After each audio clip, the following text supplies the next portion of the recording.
ಶ್ರೀ ಮಲ್ಲಿಕಾರ್ಜುನ ಸ್ವಾಮಿ ಜಾತ್ರೆ ಮಹೋತ್ಸವ ನಾನು ಡೀಟೇಲ್ ಆಗಿ ಹೇಳ್ತೀನಿ. Welcome to R P S L family. Hello guys, welcome to R P S L family. ಇವತ್ತು ತುಂಬ ಖುಷಿ ದಿನ. ಯಾಕೆ ಅಂತಂದರೆ ನಾವು ನಮ್ಮ ದೊಡ್ಡಮ್ಮ ಮನೆಗೆ ಬಂದಿದ್ದೀವಿ. ಇದೊಂಥರ ಈ ಹಬ್ಬ ಏನಂದರೆ ತುಂಬ ಸ್ಪೆಷಲ್, ಫುಲ್ಲು ಡಿವೋಷನಲ್ ಆಗಿ ಎಕ್ಸ್ಪ್ರೆಸ್ ಆಗುತ್ತೆ. ಎಲ್ಲ ಭಕ್ತಿ ತುಂಬಿ ಬರ್ತಾ ಇರುತ್ತೆ. ಏನು ಅಂತಂದರೆ ಮತ್ತೆ ಫ್ಯಾಮಿಲಿ ರಿಯೂನಿಯನ್ ಆಗೋ ಚಾನ್ಸ್ ಇರುತ್ತೆ. ನಾವು ಯಾಕಂದರೆ ಯಾವಾಗಲೂ ಕೂಡು ಕುಟುಂಬದಿಂದ ಬಂದಿರೋರು, ಫ್ಯಾಮಿಲಿ ಬಗ್ಗೆ ತುಂಬ ಚೆನ್ನಾಗಿ ಗೊತ್ತು. ಸೊ ನಮಗೆ ಯಾವಾಗಲೂ ಹಿಂಗೆ ಕೂಡ್ಕೊಂಡ್ರೆ ನಮಗೆ ಆ ಹಬ್ಬ ಫುಲ್ಫಿಲ್ ಅನ್ಸೋದು. ನೋಡಿ, ನಮ್ಮ ಫ್ಯಾಮಿಲಿಯಲ್ಲಿ ತುಂಬ ಒಬ್ಬರು ನೋಡಿ ಇದೇ ಫ್ಯಾಮಿಲಿ. ನಾವು ಮಾತಾಡೋಕ್ಕೂ ನಗು ಬರುತ್ತೆ ಅಂದರೆ ಇದೇ ಫ್ಯಾಮಿಲಿ. ಇಲ್ಲಿ ಒಬ್ಬೊಬ್ಬರಿಂದ ಇಂಟ್ರೊಡಕ್ಷನ್ ತೋರಿಸ್ತೀನಿ. ಹಾಯ್ ಹೇಳಿ ಅಂಬಿಕಾಂಟಿ. ಹಾಯ್ ಹೇಳಿ ಗಯಮ್ಮ. ಇವರು ಶಿಸ್ತಿಗೆ ಇನ್ನೊಂದು ಹೆಸರೇ ಗಾಯತ್ರಮ್ಮ ಅಂತ. ಗಾಯತ್ರಮ್ಮ ಅಂದರೆ ಶಿಸ್ತಿಗೆ ಇನ್ನೊಂದು ಹೆಸರು. ಗೌರ್ಮೆಂಟ್ ಇನ್ನೊಂಚೂರು ಉದ್ಧಾರ ಆಗಿದ್ರೆ ನಮ್ಮ ಗಾಯಮ್ಮ ಇನ್ನೂ ಚೆನ್ನಾಗಿ ಉದ್ಧಾರ ಮಾಡ್ತಿತ್ತು. ಅಷ್ಟು ಒಂದಿನೂ ರಜಾ ಆಗ್ತಂಗೆ ನೀಟಾಗಿ ಸರ್ವಿಸ್ ಮಾಡ್ತಾ ಇದ್ದಾರೆ. ಅಂದರೆ ಇವರೊಂಥರ ನೆಕ್ಸ್ಟ್ ಬರೋ ಆಶಾ ವರ್ಕರಿಗೆ ರೋಲ್ ಮಾಡಲ್ ಇದ್ದಂಗೆ. ನಮಸ್ತೆ ಹೇಳ್ಬಿಡ. ಇವರು ನಮ್ಮ ದೊಡ್ಡ ಪಾವಮ್ಮ. ಇವ್ರು ಯಾವಾಗಲೂ ಖುಷಿಯಾಗಿರ್ತಾರೆ. ಇವರು ಮೇನ್ ನಮ್ಮ ಫ್ಯಾಮಿಲಿಯ ನಮ್ಮ ಸರಿತಮ್ಮ. ಇವ್ರಿದ್ದ ಕಡೆ ಎಲ್ಲ ಭಾರಿ ಖುಷಿ ಸಂತೋಷ, ಮನೆ ಗಲಗಲ ಅನ್ನತ್ತಾ ಇರುತ್ತೆ. ಹೇಳಿ ಸರಿತಮ್ಮ. ನಾವೆಲ್ಲ ಜೋಡಿ ಚಂದಾಗಿ ಎಲ್ಲ ಲೈಫಲ್ಲಿ ಎಂಜಾಯ್ ಮಾಡ್ಕೊಂಡು ಖುಷಿ ಜಾಲಿ ಅವರು ಅಷ್ಟೇ, ಸಿಂಪಲ್ ಅಷ್ಟೇ. ಅವರು ಇವರು ನಮ್ಮ ಅಶ್ವಿನಮ್ಮ ಅವರು. ಪಾಪ ಇವತ್ತು ಆ್ಯಕ್ಚುಲಿ ಗೈಸ್ ನಾವು ಹೇಳಲೇಬೇಕು, ಒಂದು 5 ಸೆಕೆಂಡ್ ಲೇಟ್ ಆಗಿದ್ರು. ಇವರು ಇವತ್ತು ಇಲ್ಲಿ ಇರ್ತಾ ಇರಲಿಲ್ಲ. ಆ್ಯಕ್ಚುಲಿ ಲೇಟಿಗೆ ಇನ್ನೊಂದು ಹೆಸರೇ ಅಶ್ವಮ್ಮ ಅಂತ ಇವರು ಇವ್ರ ಮನೆಗೆ ನಾವು ಬಂದಿರೋದು. ನಮ್ಮ ದೊಡ್ಡಪ್ಪಾಜಿ ಅವರು ತುಂಬ ಬ್ಯುಸಿ ಇದ್ದಾರೆ ಇವಾಗ. ಆ್ಯಕ್ಚುಲಿ ಹೇಳಿ ದೊಡ್ಡಪ್ಪಾಜಿ, ಈ ಹಬ್ಬದ ಬಗ್ಗೆ ಏನು ಅನ್ಸುತ್ತೆ? ನಾವು ನಮ್ಮ ಅಕ್ಕನ ಊರಿಗೆ ಬಂದಿದ್ವಿ. ಅಂದರೆ ದಾವಣಗೆರೆ ಡಿಸ್ಟಿಕ್ಕು ಕೈದಳ್ಳಿ ಎಂಬ ಗ್ರಾಮದಲ್ಲಿ ಜಾತ್ರೆ ದೊಡ್ಡದಾಗಿ ನೆರವೇರುತ್ತೆ. ಇಲ್ಲಿ ಪ್ರತಿ ವರ್ಷವೂ ಯಾವಾಗಲೂ ಜಾತ್ರೆ ಮಾಡ್ತಾನೆ ಇರ್ತಾರೆ. ಇದು ತೇರು ಮತ್ತು ಕೆಂಡ ಆಗುತ್ತೆ.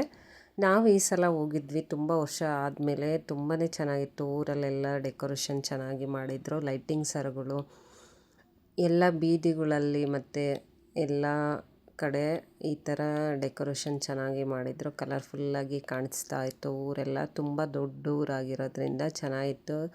ಹೀಗೆ ಮುಂದೆ ಹೋಗ್ತಾ ಹೋದರೆ ದೇವಸ್ಥಾನ ಹತ್ರನೂ ತುಂಬಾ ಚೆನ್ನಾಗಿ ರೆಡಿ ಮಾಡಿದರು. ಖುಷಿ ಅನಿಸ್ತು. ತುಂಬ ಲಾಂಗ್ ಗ್ಯಾಪ್ ಕೊಟ್ಟು ಊರಿಗೆ ಹೋದಾಗ ಈ ಥರ ನೋಡಿದರೆ ನಿಜಕ್ಕೂ ಫುಲ್ ಮನಸ್ಸಿಗೆ ಸಂತೋಷ ಆಗುತ್ತೆ. ಭಾರಿ ಚೆನ್ನಾಗಿ ಕಲರ್ಫುಲ್ಲಾಗಿ ಚೆನ್ನಾಗಿ ಕಾಣಿಸ್ತಾ ಇತ್ತು. ದೇವಸ್ಥಾನ ಹತ್ರ ಅಂತೂ ತುಂಬಾ ಚೆನ್ನಾಗಿದೆ. ಈಗ ಹೋಗ್ತಾ ಇರೋದು ದೇವಸ್ಥಾನ ಹತ್ರ. ಹಾಗೆ ನಮ್ಮ ಇನ್ನೊಬ್ಬರು ಅಕ್ಕನ ಮನೆ ಕೂಡ ಆ ಕಡೆ ಇದೆ. ದೇವಸ್ಥಾನದಿಂದ ಆ ಕಡೆ ಸ್ವಲ್ಪ ಮುಂದೆ ಇದೆ. ಅಲ್ಲಿ ಇಬ್ಬರು ಅಕ್ಕನ ಕೊಟ್ಟಾರೆ. ನಮ್ಮ ಅಮ್ಮನ ತಂಗಿ ಮಕ್ಕಳು. ಅದೇ ಊರಿಗೆ ಇಬ್ಬರನ್ನ ಕೊಟ್ಟಿದ್ದರು, ದೊಡ್ಡಕ್ಕ ಮತ್ತು ಚಿಕ್ಕಕ್ಕನ. ಅದು ನಮ್ಮ ಅಮ್ಮನ ತೋರ ಮನೆ ಕೂಡ ಇದೆ. ಅದೇ ತೋರ ಮನೆಗೆ ನಮ್ಮ ಚಿಕ್ಕಕ್ಕನ ಕೊಟ್ಟಿದ್ದಾರೆ. ತುಂಬಾ ಚೆನ್ನಾಗಿ ಜಾತ್ರೆ ಮಾಡ್ತಾರೆ ಪ್ರತಿ ವರ್ಷವೂ. ನಾವು ತುಂಬ ವರ್ಷ ಹೋಗೋಕ್ಕಾಗಿರಲಿಲ್ಲ. ನೋಡಿ, ದೇವಸ್ಥಾನ ಎಲ್ಲ ತುಂಬ ಚೆನ್ನಾಗಿ ರೆಡಿ ಮಾಡಿದ್ದಾರೆ ಹೂವಿನ ಅಲಂಕಾರದಿಂದ. ನೋಡಿ, ಕಲರ್ಫುಲ್ಲಾಗಿ ದೇವಸ್ಥಾನ ನೋಡೋಕ್ಕೆ ಖುಷಿ ಅನಿಸುತ್ತೆ. ತುಂಬಾ ಚೆನ್ನಾಗಿದೆ. ನನಗಂತೂ ಫುಲ್ ಖುಷಿ ಆಯಿತು. ಹಾಗೆ ನಮ್ಮ ತಂಗಿ, ನಮ್ಮ ಅಕ್ಕ ಮಗಳು, ಹಾಗೆ ಫುಲ್ ರಿಲೇಷನ್ ಎಲ್ಲ ತುಂಬ ಜಾಸ್ತಿ ಜನ ಬಂದಿದ್ವಿ. ಖುಷಿ ಅನಿಸ್ತು ನೋಡೋಕ್ಕೆ. ಫುಲ್ ಚೆನ್ನಾಗಿ ರೆಡಿ ಮಾಡಿದ್ದಾರೆ. ಹಾಗೆ ತುಂಬ ದೊಡ್ಡ ಕೆಂಡ ಮತ್ತು ಜಾತ್ರೆ ಆಗುತ್ತೆ. ಇಲ್ಲಿ ತುಂಬ ಜನ ಬರ್ತಾರೆ. ಸಾವಿರಾರು ಸಂಖ್ಯೆಯಲ್ಲಿ ಭಕ್ತಾದಿಗಳು ಬಂದು ಜಾತ್ರೆನ ಮತ್ತು ಕೆಂಡನ ನೋಡೋಕ್ಕೆ ಎಲ್ಲೆಲ್ಲಿಂದನೋ ಊರಿಂದ ಬಂದು ಇಲ್ಲಿ ನೋಡ್ಕೊಂಡು ಹೋಗ್ತಾರೆ. ತುಂಬಾ ಚೆನ್ನಾಗಿರುತ್ತೆ. ಇದು ನೋಡಿ, ನಮ್ಮ ಚಿಕ್ಕಕ್ಕನ ಮನೆಗೆ ಹೋಗ್ತಾ ಇದ್ದೀವಿ. ಅಲ್ಲೂ ಕೂಡ ನೋಡಿ ಎಲ್ಲ ಟೆಂಪಲ್ ತುಂಬಾ ಇದೆ ಈ ಊರಲ್ಲಿ. ಸುಮಾರು ಒಂದು 7ರಿಂದ 8 ಟೆಂಪಲ್ಗಳೇ ಇದೆ. ಇದು ನಮ್ಮ ಚಿಕ್ಕಕ್ಕನ ಮನೆ ಹತ್ರ ಟೆಂಪಲ್ ಇದೆ. ಇದು ಚೌಡಮ್ಮ ಅಂತ. ಇದನ್ನು ಚಿಕ್ಕ ಚೌಡಮ್ಮ ಅಂತಾರೆ. ನಾವು ಒಳಗೆ ಹೋಗೋಕ್ಕಾಗಲಿಲ್ಲ, ರೋಡಲ್ಲೇ ನೋಡಿದ್ವಿ. ಚೆನ್ನಾಗಿದೆ. ದೇವಸ್ಥಾನ ನೋಡಿ ಕ್ಲೋಸ್ ಆಗಿದೆ. ರಾತ್ರಿ ಸುಮಾರು 10:30 ಟೈಮಲ್ಲಿ ಹೋಗಿದ್ವಿ ಅವ್ರ ಮನೆಗೆ. ನೋಡಿ ತುಂಬಾ ಚೆನ್ನಾಗಿದೆ ಅವ್ರ ಮನೆ ಹತ್ರನೂ ದೇವಸ್ಥಾನ. ಆದರೆ ಒಳಗೆ ಹೋಗೋಕ್ಕಾಗಲಿಲ್ಲ. ಅದಾದಮೇಲೆ ಇಲ್ಲಿ ಹೋಗ್ತಾನೆ ದೇವರಿಗೆ ಇದು ನೋಡಿ, ಇದನ್ನು ತೇರು ಮೇಲೆ ಇಟ್ಟಿರ್ತಾರೆ. ಇದು ತೇರು ತುದಿಗೆ ಕಟ್ಟುತ್ತಾರೆ. ಇದು ಒಂದೊಂದು ಮನೆಯಲ್ಲಿ ಒಂದೊಂದು ಹೋಗುತ್ತೆ ನೋಡಿ. ಇದನ್ನು ಹಿಂದಿನ ದಿನವೇ ನೈಟೇ ರೆಡಿ ಮಾಡ್ತಾ ಇದ್ದಾರೆ. ಬೆಳಗ್ಗೆ ತೇರಿರೋದ್ರಿಂದ ಅವ್ರ ಮನೆಯಿಂದನೇ ಪ್ರತಿ ಸಲ ಪೂಜೆ ಮಾಡ್ಕೊಂಡು ತೊಗೊಂಡು ಹೋಗ್ತಾರೆ. ಇದು ನೋಡಿ ಪಲ್ಲಕ್ಕಿಯಲ್ಲಿ ತೊಗೊಂಡು ಹೋಗ್ತಾ ಇದ್ದಾರೆ. ಇದು ತೇರಿನ ತುದಿಯಲ್ಲಿ ಕಟ್ಟುತ್ತಾರೆ ಇದನ್ನು. ಪೂಜೆ ಎಲ್ಲ ಆಗಿದೆ. ನಾವು ಲಾಸ್ಟಲ್ಲಿ ಹೋಗಿದ್ವಿ, ಹಂಗಾಗಿ ಪೂಜೆ ಎಲ್ಲ ನೋಡೋಕ್ಕೆ ಆಗಲಿಲ್ಲ. ಅದಾದಮೇಲೆ ನಮ್ಮ ಅಕ್ಕನ ಮನೆಗೆ ಹೋಗ್ತಾ ಇದ್ದೀವಿ. ಅಲ್ಲಿ ನೋಡಿ ರಂಗೋಲಿ ಎಲ್ಲ ಹಾಕಿದ್ದಾರೆ. ಸುಮಾರು ಇಲ್ಲಿ ನಮ್ಮದು ದೊಡ್ಡ ಕುಟುಂಬನೇ ಇದೆ. ನಮ್ಮಮ್ಮನ ಅಣ್ಣ ತಮ್ಮಂದರು ಎಲ್ಲರೂ ಜಾಸ್ತಿ ಜನ ಇದ್ದಾರೆ ಇಲ್ಲಿ. ಒಂದು 4 ಮಾವರ ಮನೆ ಇದೆ ನೋಡಿ, ಅದು ಪಕ್ಕದಲ್ಲೇ ಇದೆ. ಖುಷಿ ಅನಿಸುತ್ತೆ ನೋಡಿ. ಅದಾದಮೇಲೆ ಮತ್ತೆ ಟೆಂಪಲ್ಗೆ ಹೋಗಿದ್ವಿ ನೋಡಿ. ಇದೇ ದೇವರು ಒಡೆದು ಮೂಡಿರೋ ಅಂಥದ್ದು 3 ಲಿಂಗಗಳು ಅಲ್ಲೇ ಒಡೆದು ಉದ್ಭವ ಅಂತ ಹೇಳ್ತೀವಲ್ಲ, ಆ ಥರ ಉದ್ಭವ ಲಿಂಗಗಳು ಮೂಡಿರೋದು. ಅದನ್ನೇ ಇವರು ಶ್ರೀಶೈಲದ ಮಲ್ಲಿಕಾರ್ಜುನ ಅಂತ ಕೂಡ ಪೂಜೆ ಮಾಡಿ ಅಲ್ಲಿ ದೇವಸ್ಥಾನನ ಇದು ಭಾಳ ವರ್ಷಗಳಿಂದ ನೀವು ನ್ಯೂಸ್ಗಳಲ್ಲಿ ನೋಡಿರ್ಬೋದು. ಎಲ್ಲ ಚಾನಲಲ್ಲಿ ಆಲ್ರೆಡಿ ಬಂದಿದೆ, ಫೇಮಸ್ ಕೂಡ ಆಗಿದೆ. ಅಲ್ಲಿ ಕುಡಿತಕ್ಕೆ ಮತ್ತು ಅಲ್ಲಿ ಹಾವು ಕೂಡ ಬಂದಿದೆ. ಇಲ್ಲಿ ದೇವರು ನೆಲೆಸಿದ್ದಾನೆ ಅಂದು ತುಂಬ ಭಕ್ತಾದಿಗಳ ಸಂಖ್ಯೆ ಅಪಾರ ಆಗಿರುತ್ತೆ. ಪ್ರತಿ ವರ್ಷವೂ ಅಷ್ಟೇ ಜಾತ್ರೆ ಟೈಮಲ್ಲಂತೂ ಫುಲ್ ರಶ್ ಇರುತ್ತೆ ನೋಡಿ. ಇಲ್ಲಿ ಪೊಲೀಸ್ ಎಲ್ಲ ಇದೆ. ಇದು ಬೆಳಗ್ಗೆ ಜಾತ್ರೆ ಟೈಮಲ್ಲಿ. ನೈಟ್ ಹೋದಾಗ ಖಾಲಿ ಇತ್ತು, ನಾನು ಅದು ಕೂಡ ತೋರಿಸಿದ್ದೀನಿ ಹತ್ರದಿಂದ. ಉದ್ಭವ ಲಿಂಗಗಳಾಗಿರೋದು ಬ್ರಹ್ಮ ವಿಷ್ಣು ಮಹೇಶ್ವರ ಅಂತ ಪೂಜೆ ಮಾಡ್ತಾರೆ. ಇದು ಶ್ರೀಶೈಲ ಮಲ್ಲಿಕಾರ್ಜುನ ಸ್ವಾಮಿ ಬಂದು ನೆಲೆಸಿರೋ ಅಂಥ ಪವಾಡ ಅಂತ ಕೂಡ ಹೇಳ್ತಾರೆ. ಇಲ್ಲಿ ನೋಡಿ ದೇವಸ್ಥಾನ ಎಲ್ಲ ತುಂಬ ಚೆನ್ನಾಗಿದೆ. ಊರು ಕೂಡ ತುಂಬ ದೊಡ್ಡದು. ತೇರು ನೋಡಿ, ತೇರು ಇದು ಅಲ್ಲೆಲ್ಲೋ ಹೋಗಿ ಅಲ್ಲಿಂದ ಬರ್ತಾ ಇರೋದು. ನಾವು ಮುಂಚೆನೇ ಬರೋಕ್ಕಾಗಲಿಲ್ಲ. ಯಾವಾಗಲೂ ಅಷ್ಟೇ ಅಲ್ಲಿಗೆ ಹೋಗಿ ಬನ್ನಿ ಮರನ ಎಲ್ಲ ಮುಟ್ಟಿ ಆಮೇಲೆ ಊರೊಳಗೆ ಬರುವಂಥದ್ದು. ಫಸ್ಟಿಗೆ ಅಲ್ಲೋಗಿ ಪೂಜೆ ಮಾಡ್ಕೊಂಡು ಆಮೇಲೆ ತೇರನ್ನ ಎಳ್ಕೊಂಡು ಬರ್ತಾರೆ. ಇದು ಬೆಳಗ್ಗೆ ಒಂದು 9 ಗಂಟೆ 10 ಗಂಟೆ ಒಳಗೆ ತೇರು ಎಳೆಯೋ ಕಾರ್ಯಕ್ರಮ ಮುಗಿಯುತ್ತೆ. ಫುಲ್ಲು ನೋಡಿ ಜಿಗ ಅಂತ ಇದೆ. ಜಾತ್ರೆಯಲ್ಲಿ ಜನ ಜಾಸ್ತಿ ಇದ್ದಾರೆ. ಇಲ್ಲಿ ಎಲ್ಲ ಜಾಸ್ತಿ ಏನು ಫೇಮಸ್ ಅಂದರೆ ಮೆಣಸು ಮಂಡಕ್ಕಿನ ಉಗ್ಗುತ್ತಾರೆ ಜಾತ್ರೆಗೆ ತೇರ ಮೇಲೆ. ಅಂದರೆ ನಾವೇನಾದರೂ ಹರಕೆಗಳ್ನ ಕಟ್ಕೊಂಡು ಮೆಣಸು ಮಂಡಕ್ಕಿ ಉಗ್ಗಿದ್ರೆ ಅದು ಒಳ್ಳೆಯದಾಗುತ್ತೆ, ಹರಕೆ ಈಡೇರುತ್ತೆ ಅಂತ ಈ ಥರ ಜನ ನಂಬಿದ್ದಾರೆ. ಅದು ಕೂಡ ಆಗುತ್ತೆ. ಅದನ್ನು ಮೆಣಸನ್ನ ಮತ್ತು ಕೆಲವೊಬ್ಬರು ತೇರು ಹೋದ್ಮೇಲೆ ಆಯ್ಕೊತಾರೆ, ಅಂದರೆ ಆರಿಸ್ಕೊಂಡು ಮನೆಗೆ ತೊಗೊಂಡೋಗ್ತಾರೆ. ತುಂಬ ಸಲ ನೋಡಿ ಇದು ತುಂಬ ರಶ್ ಇದೆ. ಅಲ್ಲಿ ಎಲ್ಲ ಜೋರಾಗಿ ಜಾತ್ರೆ ನಡೀತಾ ಇದೆ. ಕಾಲಿಡೋಕ್ಕೂ ಜಾಗ ಇರಲ್ಲ, ಅಷ್ಟು ಜನ ಇರ್ತಾರೆ. ನಾನು ಕೂಡ ವಿಡಿಯೋನ ಶೇಕ್ ಆಗಿ ಮಾಡಿದ್ದೀನಿ ಕೂಡ ಇಲ್ಲಿ, ಯಾಕಂದರೆ ರಶ್ ಇರೋದ್ರಿಂದ ಕೆಲವೊಂದು ಸಲ ವಿಡಿಯೋ ಹಿಡ್ಕೊಳಕ್ಕಾಗಿಲ್ಲ ಮೊಬೈಲಲ್ಲಿ. ನೋಡಿ ಎಳ್ಕೊಂಬರ್ತಾ ಇದ್ದಾರೆ. ತುಂಬ ರಶ್ ಇದೆ. ಖುಷಿ ಅನಿಸುತ್ತೆ ಈ ಥರ ಎಲ್ಲ ದೊಡ್ಡ ಜಾತ್ರೆಗಳು ನೋಡಿದಾಗ. ನಿಜಕ್ಕೂ ನಾವು ತುಂಬ ವರ್ಷ ಆಗಿತ್ತು ಈ ಥರ ಜಾತ್ರೆಗಳೆಲ್ಲ ನೋಡೋಕ್ಕಾಗಿರಲಿಲ್ಲ. ಭಾಳ ವರ್ಷನೇ ಆಗಿತ್ತು ಈ ಥರ ಹೋಗ್ದಲೇ. ಅಲ್ಲೆಲ್ಲ ಈ ಥರ ಡ್ರಮ್ ಸೆಟ್ಟು ಬಡಿಯೋದು ಎಲ್ಲ, ಅದೇನೋ ಕಂಸಾಳೆ ಈ ಥರ ಎಲ್ಲ ಇತ್ತು. ಅದ್ರ ಜೊತೆಗೆ ಪಾಂಕ್ ಗಾಡಿ ಎಲ್ಲ ಓಡಿ ಡ್ಯಾನ್ಸ್ ಕೂಡ ಮಾಡ್ತಾ ಇದ್ದಾರೆ. ಖುಷಿ ಅನಿಸುತ್ತೆ ನೋಡಿ. ಇಲ್ಲಿ ಟ್ಯಾಕ್ಟ್ರುಗಳಲ್ಲಿ ಪಾಂಕ್ ಗಾಡಿ ಓಡಿದ್ದಾರೆ. ಅದರಲ್ಲೂ ಮತ್ತು ಮದುವೆ ಹೆಣ್ಣು ಗಂಡು ಅಂತ ಎಲ್ಲ ಹುಡುಗರನ್ನೇ ಮಾಡ್ತಾರೆ. ಅದು ಕೂಡ ವಿಶೇಷ ಅನಿಸ್ತು ನಮಗೆ. ಯಾವಾಗಲೂ ಈ ಥರ ನೋಡಿರಲ್ಲ, ಏನೋ ಹೊಸದಾಗಿ ನೋಡ್ತಾ ಇದ್ದೀವಿ ಅನ್ನೋದು ಅನಿಸ್ತು ನೋಡಿ. ಇಲ್ಲಿ ಯಾರೋ ಕುಣಿತಾ ಇದ್ದಾರೆ.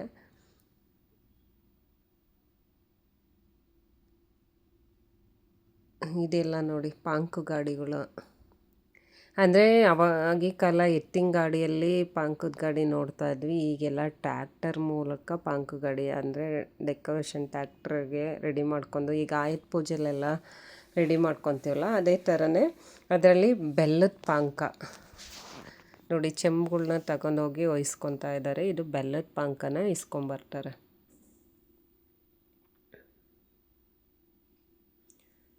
ಇದೇ ಥರ ಒಂದು 8ರಿಂದ 10 ಟ್ಯಾಕ್ಟರ್ಗಳ್ನ ನೋಡಿದೆ ನಾನು.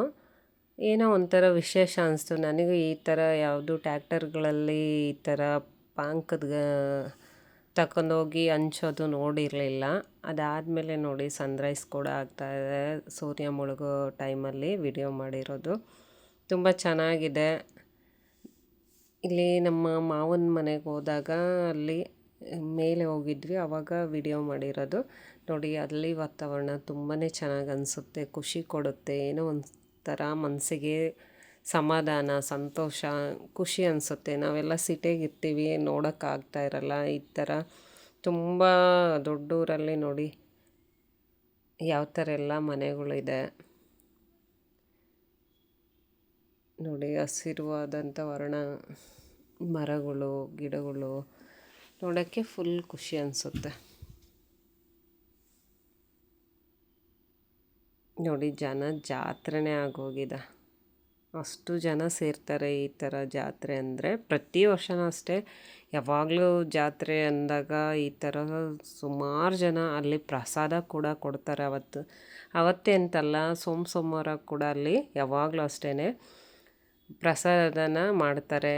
ಏನಾದರೂ ಆಗಿರ್ಬೋದು, ಅನ್ನ ಸಾರು, ಪಾಯಸ, ಈ ಥರ ಎಲ್ಲ ಪ್ರತಿ ವಾರನೂ ಕೊಡ್ತಾರೆ. ಅವತ್ತು ಜಾತ್ರೆಯಲ್ಲಿ ನಡೀತಾ ಇತ್ತು, ನಾವು ಕೂಡ ಹೋಗಿ ಪ್ರಸಾದನ ಸ್ವೀಕಾರ ಮಾಡಿದ್ವಿ. ಅವತ್ತು ಪಾಯಸ ಮತ್ತು ಅನ್ನ ಸಾರು ಮಾಡಿದರು, ತುಂಬಾ ಚೆನ್ನಾಗಿತ್ತು. ನಮಗೆ ಎಷ್ಟು ಬೇಕೋ ಅಷ್ಟನ್ನೇ ಹಾಕ್ಸ್ಕೊಂಡು ಊಟ ಮಾಡಿ ಬಂದ್ವಿ. ಯಾಕಂದರೆ ಪ್ರಸಾದನ ಹೆಚ್ಚಾಗಿ ಬಿಡಬಾರ್ದು, ಅದೇ ಒಬ್ರಿಗೆ ಇನ್ನೊಬ್ಬರಿಗೆ ಊಟ ಆಗುತ್ತೆ. ಎಷ್ಟೋ ಜನಕ್ಕೆ ಎಲ್ಲೆಲ್ಲಿಂದನೋ ಬಂದು ಪ್ರಸಾದ ಸ್ವೀಕಾರ ಮಾಡಬೇಕು ಅನ್ನೋದೇ ಇರುತ್ತೆ ನೋಡಿ. ಈ ಥರ ಎಲ್ಲ ಡ್ಯಾನ್ಸ್ ಕೂಡ ಮಾಡ್ತಾಯಿದ್ದಾರೆ ತೇರ ಹತ್ರ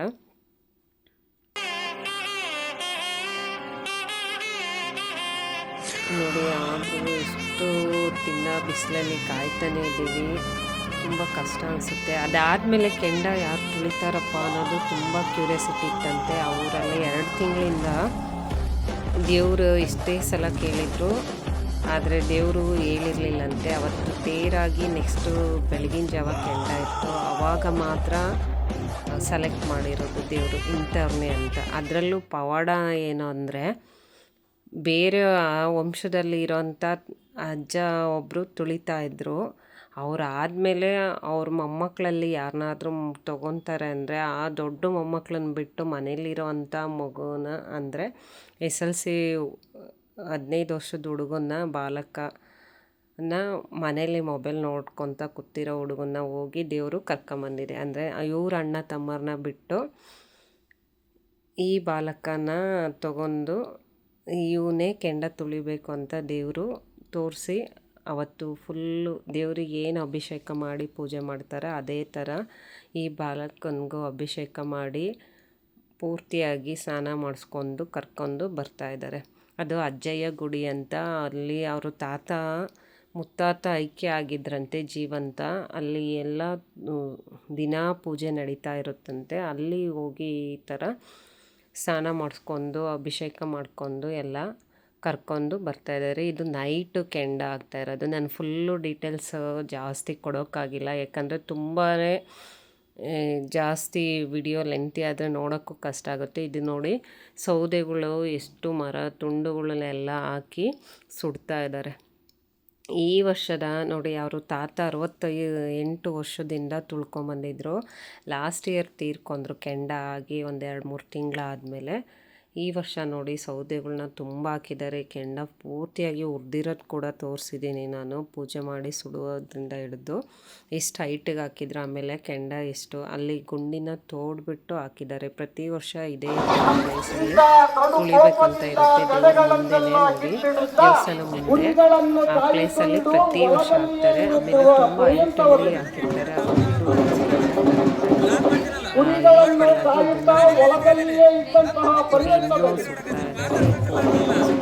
ಸುಮಾರು 12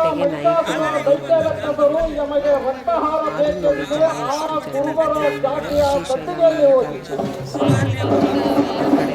ಒಬ್ಬನೇ ಹೋಗಲಾರೆ, ನನ್ನೊಡನೆ ನೀನು ಗಂಗಾದೇವಿಯು ಇಬ್ಬರೂ ಕೂಡಿ ನನ್ನೊಡನೆ ಭೂಲೋಕಕ್ಕೆ ಬರಬೇಕು. ಬ್ರಹ್ಮದೇವನೇ ಯಜ್ಞಪ್ಪನ ರೂಪನಾಗಿ, ವಿಷ್ಣುವೇ ಮಹಾಶಕ್ತಿ ರೂಪನಾಗಿ, ಗಣಪನೇ ಮೊದಲಿಗೆ ರೂಪನಾಗಿ, ವೀರಭದ್ರನೇ ಅಗ್ರಗಣ್ಯನಾಗಿ, ಇತ್ತಲ 7 ಕೋಟಿ ಸೈನ್ಯಗಳನ್ನೆಲ್ಲ ಒಡಗೂಡಿಕೊಂಡು ಭೂಲೋಕಕ್ಕೆ ದರಿಗಿಳಿಸಿಕೊಂಡು ನಾನು ಕರೆದಾಗ ನೀವು ಬರಬೇಕು. ಅಲ್ಲಿಯವರೆಗೂ ನೀವು ತಟಸ್ಥರಾಗಿ ಎಂದೇಳಿ. ಆಗಲ ಪರಶಿವ ಮೂರ್ತಿಯು ಭರತ ಹುಣ್ಣಿಮೆಯ ರವಿವಾರದಂದು ಜ್ಯೋತಿ ರೂಪನಾಗಿ ಮಣಿಚೂಲ ಪರ್ವತದಲ್ಲಿಯೇ ನೆಲೆ ನಿಂತು, ಇತ್ತಲ ಆಲುಮತದ ಕುರುಬರೆಲ್ಲರೂ ಅಲ್ಲಿ ಕುಳಿತಿರುವುದನ್ನು ಕಂಡು ಜ್ಯೋತಿ ರೂಪನಾಗಿ ಉದ್ಭವಗೊಂಡಿದ್ದಂತಹ ಶಿಶುವೊಂದು ಮಣಿಚೂಲ ಪರ್ವತದಲ್ಲಿ ಅಳುತ್ತಿರಲು, ಇದೋ ನೋಡು ನಮ್ಮನ್ನು ಸಲುಹುವ ಮಹಾದೇವ ಬಂದ, ಇದೋ ನೋಡು ನರರೂಪವನ್ನು ಹೊತ್ತುಕೊಂಡು ಕೈಲಾಸದಿಂದ ಈ ಭೂಮಿಗೆ ಮಹಾದೇವನು ಬಂದ, ನಮಗಿನ್ನಾವ ಭಯವಿಲ್ಲ, ನಮಗಿನ್ನಾರ ಅನ್ಕೋಲ್ಲ, ನಾವು ಗೆದ್ದೆವು ಎನ್ನುತ್ತಾ ಮಣಿಚೂಲ ಪರ್ವತದತ್ತ ಓಡೋಡಿ ಹೋಗ.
ಒಂದೊಂದು ಅಧ್ಯಾಯ ಆದಮೇಲೆ ಇದನ್ನು ಬಡಿದು ಆದಮೇಲೆ ಮತ್ತೆ ಸ್ಟಾರ್ಟ್ ಮಾಡ್ತಾರೆ ಇನ್ನೊಂದು ಅಧ್ಯಾಯ. ಈ ಥರ ತುಂಬ ಬೆಳಗಿನ ಜಾವದವರೆಗೂ ಅಂದರೆ ಸ್ಟೋರಿನ ಹೇಳ್ತಾರೆ.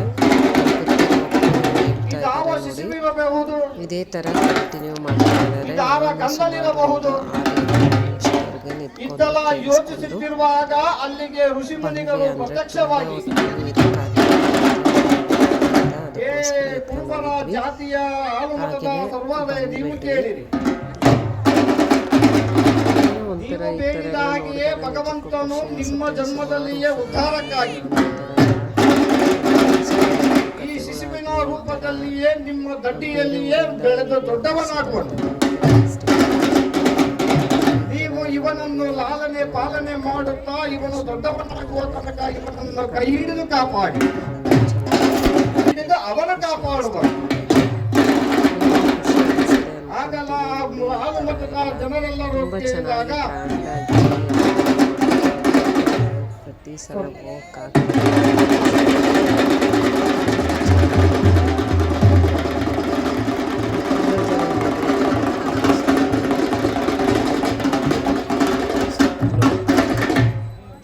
ಐದಾಳು ಗ್ರಾಮದ ಕುಡಿಯೋದು ಅಧಿದೇವನಾಗಿರುವಂತಹ ಶ್ರೀಶೈಲ ಮಲ್ಲೇಶ್ವರನ ಇಷ್ಟ ಆಯಿತು. ಒಂದು ಅಗ್ನಿಗಿಂಡಲಾರ್ಚನೆ ಕಾರ್ಯಕ್ರಮಕ್ಕೆ ಆಗಮಿಸಿದಂತ ಇದೇ ಚನ್ನಗಿರಿ ತಾಲೂಕು ಹಿರೇಕೋಗ್ಲೂರು ಗ್ರಾಮದ ಉಪಾಧ್ಯಾಯರಾಗಿರ್ತಕ್ಕಂಥ ಶ್ರೀಯ ಪರವಾಗಿ ಅವರಿಗೆ ಸ್ವಾಗತವನ್ನು ಕೋರುತ್ತಿದ್ದೇವೆ. ಸ್ವಾಗತ ಸುಸ್ವಾಗತ.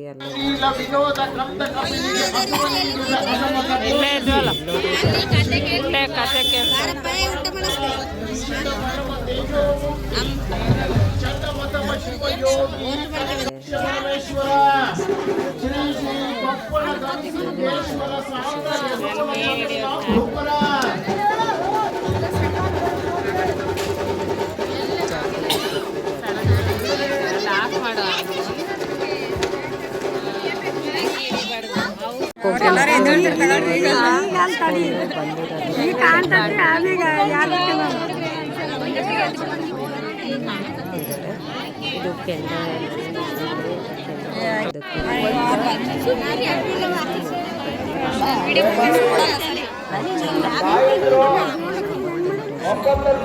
ಬಾಲಕ ಆಗಿ ಆದಮೇಲೆ ತುಳಿತಾ ಇರೋದು ನೋಡಿ. ಇದು ಮಧ್ಯದಲ್ಲಿ ಬಸವ ಬೇರೆ ಬಂದಿದೆ. ಜನ ಎಲ್ಲ ಇದು ತುಂಬಾ ವಿಶೇಷ ಅಂತಾರೆ. ಪ್ರತಿ ವರ್ಷವೂ ಯಾವಾಗಲೂ ಬಸವ ಬಂದಿರಲಿಲ್ಲ ಹಿಂಗೆ ಮಧ್ಯದಲ್ಲಿ ಬಂದು ಹೋಗ್ತಾ ಇರೋದು.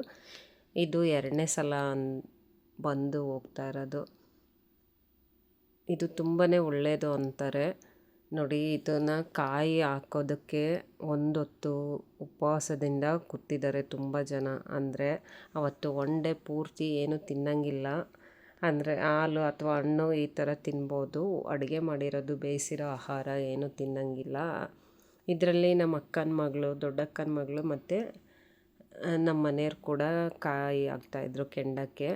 ಫಸ್ಟು ದೇವರು ತುಳಿದಾದ್ಮೇಲೆ ಅಲ್ಲಿರೋಂಥ ಭಕ್ತಾದಿಗಳು ತಮ್ಮ ಮನಸ್ಸಿಗೆ ಏನು ಅಂದ್ಕೊಂಡು ಅದಾದಮೇಲೆ ಕೈ ಮುಗಿದು ಕಾಯಿನ ಹಾಕಬೇಕು. ಯಾಕಂದರೆ ನಮ್ಮ ಹರಕೆಗಳು ಏನು ಇರುತ್ತೆ ಅದನ್ನು ಹೇಳ್ಕೊಂಡು ಮನಸಾರೆ ಅದಾದಮೇಲೆ 3 ರೌಂಡು ಅದು ಕೆಂಡ ಅಂದರೆ ಕೆಂಡ ಬಾಲಕ ತುಳಿದು ಒದಗಿ ಆದಮೇಲೆ ಕೆಂಡನ ಸುತ್ತೋರ್ದು 3 ರೌಂಡು. ಅದಾದಮೇಲೆ ಆ ಕೆಂಡದೊಳಗೆ ಕಾಯಿನ ಹಾಕೋ ಪ್ರತೀತಿ ಇದೆ ಅಲ್ಲಿ. ಅದೇ ಕೂಡ ಹೇಳ್ತಾಯಿದ್ರು ಅನೌನ್ಸ್ ಮಾಡಿ ದೂರದಿಂದ ಎಸೆಯೋದು ಆ ಥರ ಎಲ್ಲ ಮಾಡೋಂಗಿಲ್ಲ ಭಕ್ತಾದಿಗಳು. ಅಂದರೆ ಭಕ್ತಿ ಮುಟ್ಟೋದಿಲ್ಲ, ಬೇರೆಯವ್ರಿಗೆಲ್ಲ ಕಾಯಿ ಏಟಾಗಿ ಬೀಳುತ್ತೆ ಅಂತ ಹಿಂದೆ ಸರಿಸ್ತಾಯಿದ್ರು. ಈ ಸಲ ಕೆಂಡ ತುಳಿಯೋದು ಲೇಟಾಗಿದೆ. ಯಾಕಂದರೆ ಅವರ ವಂಶದಲ್ಲೇ ಕೆಲವರಿಗೆ ಅವ್ರ ಚಿಕ್ಕಪ್ಪ ಅವರೆಲ್ಲ ದೇವಸ್ಥಾನ ಎಲ್ಲ ಅಲ್ಲಿ ಪೂಜೆ ಮಾಡ್ತಾಯಿದ್ರು ಮುಂಚೆ. ಅವ್ರ ತಂದೆ ಸತ್ತಾಗ ಅವರು ಕೆಂಡ ತುಳಿತೀನಿ ಅಂತ ಹೇಳ್ತಾಯಿದ್ರು. ಆದರೆ ದೇವ್ರು ಮಾತ್ರ ಬೇಡ, ಬಾಲಕನೇ ತುಳಿಲಿ ಅನ್ನೋದು ಅವರ ಆಸೆ ಆಗಿತ್ತು, ದೇವರ ಆಸೆ.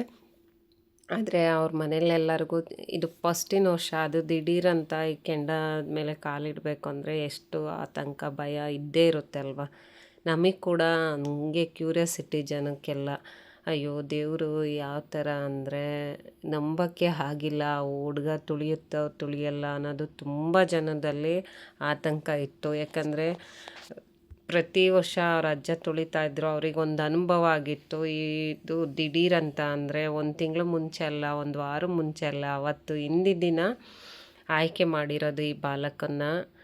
ದೇವರೇ ಹೋಗಿ ದೇವರು ನಾನಿದ್ದೀನಿ ತುಳಸಿ ಅಂದರೆ ಅವ್ರ ಮನೇಲಿ ಎಲ್ಲರಿಗೂ ಏನೋ ಒಂಥರ ಆತಂಕ, ಕಾಲು ಸುಡುತ್ತೆ, ಕೈ ಸುಡುತ್ತೆ, ಇನ್ನೇನೋ ಆಗಿಬಿಡುತ್ತೆ ಅನ್ನೋದು ಇದ್ದೇ ಇರುತ್ತಲ್ಲ, ಆ ಥರ ಭಯ ಆಗಿತ್ತು. ಹಂಗಾಗಿ ಅವ್ರ ಚಿಕ್ಕಪ್ಪ ನಾನೇ ತುಳಿತೀನಿ ಅಂತ ಅಂದರು. ದೇವರು ಕೂಡ ಬೇಡ, ಅವನೇ ತುಳಿಬೇಕು ಆ ಬಾಲಕನೇ, ನಾನಿದ್ದೀನಿ ತುಳಸಿ ಅಂತ ಹೇಳಿ ಒಂದು 5-6 ರೌಂಡ್ ಹಾಕಿದ ಮೇಲೆ ನೋಡಿ ಈಗ ಅವರ ಚಿಕ್ಕಪ್ಪ ಕೂಡ ತಪ್ಪಾಯಿತು ಅಂತ ಹೇಳಿ ಅಡ್ಡ ಬಿದ್ದಾದಮೇಲೆ ಬಾಲಕ ಬರುವಂಥದ್ದು. ತುಂಬ ಮೈಯೆಲ್ಲ ತುಂಬ್ಕೊಂಡಿರುತ್ತಂತೆ ದೇವರು. ನಿಜಕ್ಕೂ ನಮಗೆ ಗೊತ್ತಿಲ್ಲ, ಇದೆಲ್ಲ ಫಸ್ಟಿಗೆ ನಂಬ್ತಾ ಇರಲಿಲ್ಲ ನಾವು ಕೂಡ. ಅಂದರೆ ಅಂಥ ಬೆಂಕಿಯೊಳಗೆ ಹತ್ರಕ್ಕೆ ಹೋದ್ರೇ ತುಂಬ ಬಿಸಿ ಜಳ ಬರುತ್ತೆ. ಇಂಥ ಬೆಂಕಿನ ಹೆಂಗೆ ತುಳಿತಾರೆ ಅನ್ನೋದೊಂದು ಆತಂಕ, ಆಶ್ಚರ್ಯ ಎಲ್ಲರಲ್ಲೂ ಇತ್ತು. ಆಮೇಲೆ ತುಂಬ ಜನ ಬೇಡ್ಕೊತಾ ಇದ್ದರು. ಅಂದರೆ ಪ್ರತಿ ವರ್ಷ ತುಳಿತಾ ಇರ್ತಾರೆ, ಈ ವರ್ಷ ತುಳಿದಿಲ್ಲ ಅಂದರೆ ಏನಪ್ಪ ಅನ್ನೋದು ತುಂಬ ಜನ ಭಕ್ತಾದಿಗಳಲ್ಲಿ ಒಂಥರ ಭಯ, ಆತಂಕ ಆಶ್ಚರ್ಯ ಕೂಡ ಇತ್ತು, ಬಾಲಕ ಹೆಂಗೆ ತುಳಿತಾನೆ ಏನೋ ಅಂತ. ನೋಡಿ ಅವ್ರು ತಪ್ಪಾಯಿತು ಅಂತ ಅವ್ರ ಚಿಕ್ಕಪ್ಪ ಈ ಕಡೆ ಅಡ್ಮುಗ್ದು ಬೇಡ್ಕೊಂಡಿದ್ದಾರೆ, ನಾನು ತುಳಿಯಲ್ಲ ಅವನೇ ತುಳಿಲಿ ಅಂತ ದೇವ್ರ ಹತ್ರ ಕ್ಷಮಾಪಣೆ ಕೇಳಿ ಆದಮೇಲೆ ಬಾಲಕ ಬರುವಂಥದ್ದು. ನಿಜವಾಗ್ಲೂ ನೋಡಿ, ಇಂಥ ಕೆಂಡದಲ್ಲಿ ತುಳ್ಕೊಂಬರ್ಬೇಕಂದ್ರೆ ತುಂಬಾ ಆಶ್ಚರ್ಯ ಅನಿಸುತ್ತೆ. ನೋಡಿ ಅದಾದಮೇಲೆ ಇಲ್ಲಿ ಕೆಂಡದೊಳಗೆ ಕಾಯಿ ಹಾಕುವಂಥದ್ದು, ಕಾಯಿ ಹಾಕಿ ನಮಸ್ಕಾರ ಮಾಡಿ. ನೋಡಿ ಅವತ್ತು ಪೂಜೆ ಮಾಡಿರೋ ಅಂಥದ್ದು ಕೂಡ ಇದೆ. ಬಾಲಕ ಅವತ್ತಿಂದ ಅರ್ಚಕರಾಗಿ ದೇವಸ್ಥಾನಕ್ಕೆ ದೇವ್ರನ್ನ ಪೂಜೆ ಮಾಡ್ತಾಯಿದ್ರು. ನೋಡಿ ಇದೇ ಬಾಲಕ. ಇಲ್ಲಿ ದೇವಸ್ಥಾನದ ಹಿಂದೆ ಕಾಯನ್ನು ಕೂಡ ಅಂಟಿಸ್ಬೋದು. ನಮ್ಮ ಮನಸ್ಸಲ್ಲಿ ಏನಾರ ಹರಕೆ ಮಾಡ್ಕೊಂಡು ಅಂಟಿದ್ರೆ ಅದು ನಮ್ಮ ಹರಕೆಗಳು ಫಲಿಸುತ್ತೆ ಅಂತ. ಇಲ್ಲಿ ಕುಡಿತ ಕೂಡ ಬಿಡ್ತಾರೆ ಇವರಿಗೆಲ್ಲ. ನೋಡಿ ಇದನ್ನೆಲ್ಲ ಮಾಲೆನ ಹಾಕ್ತಾರೆ ಕುಡಿತ ಬಿಡಿಸೋದಕ್ಕೆ. ಇಷ್ಟು ದಿನ ಅಂತ ಇರುತ್ತೆ. ಇದಾದಮೇಲೆ ನಮ್ಮ ಅಕ್ಕ, ದೊಡ್ಡಕ್ಕ ಅವರು ಮತ್ತು ಅವರ ಮೈದನ ಅವ್ರದ್ದು ಇದು ಬೆಳ್ಳಿದು ದೇವರಿಗೆ ಅಂತ ಇಷ್ಟು ಇದು ಗ್ರಾಮಲ್ಲಿ ತೊಗೊಂಬಂದಿದ್ರು, ಲಿಂಗದ ಕಾಯಿ ಮತ್ತು ಛತ್ರಿಕೆ. ಅದು ಕೂಡ ದೇವರಿಗೆ ಅವತ್ತೇ ಸೋಮವಾರ ಆಗಿರೋದ್ರಿಂದ ಅವತ್ತೇ ಕೊಟ್ಟು ಒಪ್ಪಿಸಿದ್ರು. ತುಂಬಾ ಚೆನ್ನಾಗಿತ್ತು, ಖುಷಿ ಅನಿಸ್ತು. ನಾವೆಲ್ಲ ಆ ಟೈಮಲ್ಲಿ ಹೋಗಿರೋದು ಇನ್ನೂ ಖುಷಿ ಅನಿಸುತ್ತೆ. ಯಾಕಂದರೆ ಈ ಥರ ಫಂಕ್ಷನ್ಗಳಲ್ಲಿ ನಾವು ಕೂಡ ಭಾಗಿಯಾಗಿರೋದು ಒಳ್ಳೆಯ ಕಾರ್ಯ ಅಂತ ಅನಿಸುತ್ತೆ. ಯಾಕಂದರೆ ಈ ಥರ ಎಲ್ಲ ನಾವು ಹೋಗಿರೋಕ್ಕಾಗಿರಲಿಲ್ಲ. ನೋಡಿ ಆ ಟೈಮಲ್ಲಿ ದೇವರೇ ಕರ್ಸ್ಕೊಂಡಾನೆ ಅಂದರೆ ಆಶ್ಚರ್ಯನೇ ಅನಿಸುತ್ತೆ. ನೋಡಿ ಇದು ಲಿಂಗದ ಕಾಯಿ ದೇವರಿಗೆ ಮತ್ತು ಬೆಳ್ಳಿದಿದು. ಅದರಲ್ಲೂ ಸುಮಾರು ಜನ ಬಂದು ನೋಡಿ ಈ ಥರ ಎಲ್ಲ ಪೂಜೆ ಗೀಜೆ ಎಲ್ಲ ಅವರಿಗೆ ಇದು ಎಲ್ಲ ಬಟ್ಟೆ ತೆಗೆಸಿ ಹಣೆಗೆಲ್ಲ ಹಚ್ಚಿ ಆ ಕಡೆ ಈ ಕಡೆ ಇದಕ್ಕೆಲ್ಲ ಮುಟ್ಟಿಸಿ ಕುತ್ತಿಗೆಗೆಲ್ಲ ಹಚ್ಚಿ ಅದನ್ನ ಮಾಲೆನ ಹಾಕ್ತಾರೆ ಕುಡಿತ ಬಿಡಿಸೋದಕ್ಕೆ. ನೋಡಿ ಅವ್ರ ಕೈಯಲ್ಲೆಲ್ಲ ಮಾಲೆ ಇದೆ ಮತ್ತು ಕೇಸರಿದು ಟವಲ್ಗಳ್ನ ಹಾಕ್ತಾರೆ. ಇಲ್ಲಿ ಸುಮಾರು ವೀಡಿಯೋಗಳ್ನ ನೀವು ನೋಡಿದ್ದೀರ ಅನಿಸುತ್ತೆ ಚಾನಲಲ್ಲೇ. ಈಗ ನಾನು ಕೂಡ ಬೇಕಾದ್ರೆ ನೋಡಿ TV9 ಆಗಿರ್ಬೋದು, ಕನ್ನಡ ಇದು ಆಗಿರ್ಬೋದು ಚಾನಲ್ಸು, ನ್ಯೂಸ್ ಚಾನಲರೆಲ್ಲ ಮಾಡಿದ್ದಾರೆ. ನಾನು ಇಲ್ಲಿ ತುಂಬ ಡೀಟೇಲಾಗಿ ಕೊಡೋಕ್ಕಾಗಿಲ್ಲ, ಯಾಕಂದರೆ ವಿಡಿಯೋ ಕೂಡ ನಾನು ಶಾರ್ಟಾಗಿ ಮಾಡಿದ್ದೀನಿ. ಈ ಸಲ ಮತ್ತು ವಿಶೇಷವಾಗಿ ಅರ್ಚಕರಾಗಿ ಬಾಲಸ್ವಾಮಿ ಕೂಡ ಆಗಿರೋದು ತುಂಬಾ ಖುಷಿ ಅನಿಸ್ತು. ಕೆಂಡದಲ್ಲಿ ತುಳಿದು ಈ ಥರ ಎಲ್ಲ ಆಗಿರೋದು ನೋಡಿ. ದೇವ್ರು ಕೂಡ ಅಲಂಕಾರ ತುಂಬಾ ಚೆನ್ನಾಗಿ ಮಾಡಿದ್ದಾರೆ. ಇದು ನೋಡಿ ಬಸವಣ್ಣಗೆ ಮೇಲೆ ಇಟ್ಟು ಅದನ್ನು ಟವಲ್ನ ಆ ಥರ ಕುಡಿತ ಬಿಡಿಸೋದಕ್ಕೆ ಹಾಕ್ತಾರೆ ಪೂಜೆ ಆದಮೇಲೆ. ನಾವು ಕೂಡ ಅಲ್ಲಿ ದಾರಗಳ್ನ ಇಸ್ಕೊಂಡು ಬಂದ್ವಿ ಪೂಜೆ ಮಾಡಿ ಆದಮೇಲೆ. ಅದು 3 ಕಲರ್ ದಾರನ ಕೊಡ್ತಾರೆ, ಅದನ್ನು ನಾವು ಕೈ ಕಟ್ಕೊಬೋದು ಈ ಥರ ಅಂತ ಇಸ್ಕೊಂಬಂದ್ವಿ. ಪೂಜೆ ಚೆನ್ನಾಗಾಯಿತು, ಖುಷಿ ಆಯಿತು. ನೋಡಿ ಛತ್ರಿಕೆ ಎಲ್ಲ ಇಟ್ಟು ಪೂಜೆನ ಮಾಡ್ತಾಯಿದ್ದಾರೆ. ಇಡೀ ಫ್ಯಾಮಿಲಿಯರು ಒಂದು 15-20 ಜನ ಇದ್ವಿ ನಾವು, ರಿಲೇಟಿವ್ ಎಲ್ಲ ಸೇರಿಬಿಟ್ಟು. ಅಕ್ಕ ತಂಗಿಯರು, ನಮ್ಮ ಅಕ್ಕ ತಂಗಿಯರ ಗಂಡರು ಮತ್ತು ನಮ್ಮ ಮಾವಗಳು ಅವರೆಲ್ಲ ಬಂದಿದ್ದರು, ಮತ್ತು ಮಕ್ಕಳು ಅವರೆಲ್ಲ. ತುಂಬ ಚೆನ್ನಾಗಿತ್ತು, ಖುಷಿ ಅನಿಸ್ತು ಈ ಥರ ಎಲ್ಲ ಪೂಜೆಯಲ್ಲಿ ಸೆಲೆಬ್ರೇಷನ್ ಮಾಡ್ಕೊಂಡು ಬಂದಿದ್ದು. ನಿಜಕ್ಕೂ ಏನೋ ಒಂಥರ ಮನಸ್ಸಿಗೆ ಸಮಾಧಾನ, ಸಂತೋಷ ಎಲ್ಲ ಆಯಿತು. ನನಗಂತೂ ಈ ಥರದ್ದು ಇಡ್ಸ್ಕೊಬೇಕಂದ್ರೆ ಬೆಳ್ಳಿದ್ದು ತುಂಬಾ ಇಷ್ಟ ಮನಸ್ಸಿಗೆ. ನೋಡಿ ನನಗೆ ಎಲ್ಲೋದ್ರೂ ಅದನ್ನೇ ಕಾಯ್ತಾ ಇರ್ತೀನಿ, ಇಟ್ಟಿಲ್ಲ ಅಂದರೆ ಸಮಾಧಾನ ಆಗ್ತಾಯಿರಲ್ಲ. ಅದು ಏನೋ ತಲೆಯಲ್ಲಿ ಇಟ್ಟರೆ ಏನೋ ಒಂಥರ ನೆಮ್ಮದಿ, ಸಂತೋಷ ಅನಿಸುತ್ತೆ ನನಗಂತೂ. ನನಗೆ ಎಲ್ಲರಿಗೂ ಇಡ್ತಾರೆ, ಕೆಲವೊಂದು ದೇವಸ್ಥಾನದಲ್ಲಿ ಇರುತ್ತೆ, ಕೆಲವೊಂದು ದೇವಸ್ಥಾನದಲ್ಲಿ ಇರೋದಿಲ್ಲ. ಹಾಗೆ ನೋಡಿ ಎಲ್ಲ ಪೂಜೆ, ಇದು ಕೆಂಡ ಹಬ್ಬ ಎಲ್ಲ ಚೆನ್ನಾಗಾಯಿತು. ಆಮೇಲೆ ಆ ಬಾಲಕನ ನಾವು ಕೇಳಿದ್ವಿ, ನಿನಗೆ ಆ ಟೈಮಲ್ಲಿ ಎಚ್ಚರಿಕೆ ಇತ್ತಾ ಕೆಂಡ ತುಳಿಯುವಾಗ, ಕಾಲೇನಾರ ಸುಟ್ಟು ಈ ಥರ ಅನಿಸ್ತಾ ಅಂದರೆ, ಇಲ್ಲ ನನಗೇನೋ ಎಚ್ಚರಿಕೆ ಇರಲಿಲ್ಲ, ನೀರಲ್ಲಿ ನೆಡ್ದಂಗಾಯಿತು, ನನ್ನ ಕಾಲು ಸುಟ್ಟಿಲ್ಲ ಅಂದು ಆರಾಮಾಗೆ ಅವ್ರು ಹೇಳಿದರು. ನಿಜಕ್ಕೂ ಖುಷಿ ಅನಿಸ್ತು ಈ ಥರ ಮಾತು ಕೇಳೋದಕ್ಕೆ. ಹಿಂಗೆಲ್ಲ ಇರುತ್ತೆ ಅನ್ನೋದು ನಾವು ತುಂಬ ದೇವ್ರನ್ನ ಕೆಲವೊಂದು ಸಲ ನಂಬಲ್ಲ. ಈ ಥರ ಎಲ್ಲ ಸನ್ನಿವೇಶ ನೋಡಿದಾಗ ನಿಜಕ್ಕೂ ನಂಬಿದ್ವಿ. ಯಾಕಂದರೆ ಹತ್ರಕ್ಕೆ ಹೋಗಿ ನಮಗೆ ಆ ಧೂಳ್ತನ ತಗೊಳಕ್ಕಾಗಿರಲಿಲ್ಲ, ಬೂದಿನ ಕೆಂಡದ ಹತ್ರ ತುಂಬ ಬಿಸಿ ಇತ್ತು. ಅಂಥದ್ದು ಅವರು ತುಳಿಬೇಕು ಅಂದರೆ ನಿಜಕ್ಕೂ ಆಶ್ಚರ್ಯನೇ ಅನಿಸುತ್ತೆ. ಖುಷಿ ಆಯಿತು, ಹಬ್ಬನೂ ಚೆನ್ನಾಗಾಯಿತು. ಎಲ್ಲರೂ ಭಕ್ತಾದಿಗಳು ಖುಷಿಯಿಂದ ಬಂದು ಈ ಕೆಂಡನ ನೋಡ್ಕೊಂಡು ಎಲ್ಲ ಹೋದ್ರು. ನಾವು ಕೂಡ ಊರಿಗೆ ಇದು ಅವತ್ತು ಮಂಗಳಾರತಿನ ಮುಗಿಸ್ಕೊಂಡು ಮನೆಗೆ ಬಂದು ನೆಕ್ಸ್ಟ್ ಡೇ ಊರಿಗೆ ರೆಡಿ ಆದ್ವಿ. ಅವರಿಗೆಲ್ಲ ನೋಡಿ ಶಾಲು ಇದು ಸನ್ಮಾನ ಮಾಡ್ತಾಯಿದ್ದಾರೆ. ಬೆಳ್ಳಿದ್ದು ಇದು ಕೊಡಿಸಿದ್ರಲ್ಲ ಅಂಥವರಿಗೆಲ್ಲ ಶಾಲು ಸನ್ಮಾನ ಮಾಡಿ ಹೊರಗೆ ಈ ಥರ ಎಲ್ಲ ನೋಡಿ ಹಾರಗಳು ಮಾಲೆಗಳು ಸಿಗುತ್ತೆ. ಅದು 5 ರೂಪಾಯಿ 20 ರೂಪಾಯಿ ಈ ಥರ ದೇವ್ರು ನೋಡಿ ಅಲಂಕಾರ ಲಾಸ್ಟಲ್ಲಿ ಹೊರಗೆ ಬಂದಿರೋದು. ಇಷ್ಟು ಹೇಳ್ತಾ ಈ ವಿಡಿಯೋ ಇಷ್ಟ ಆಗಿದ್ದರೆ ಒಂದು ಲೈಕ್ ಮಾಡಿ, ಕಮೆಂಟ್ ಮಾಡಿ, share. Thank you for watching.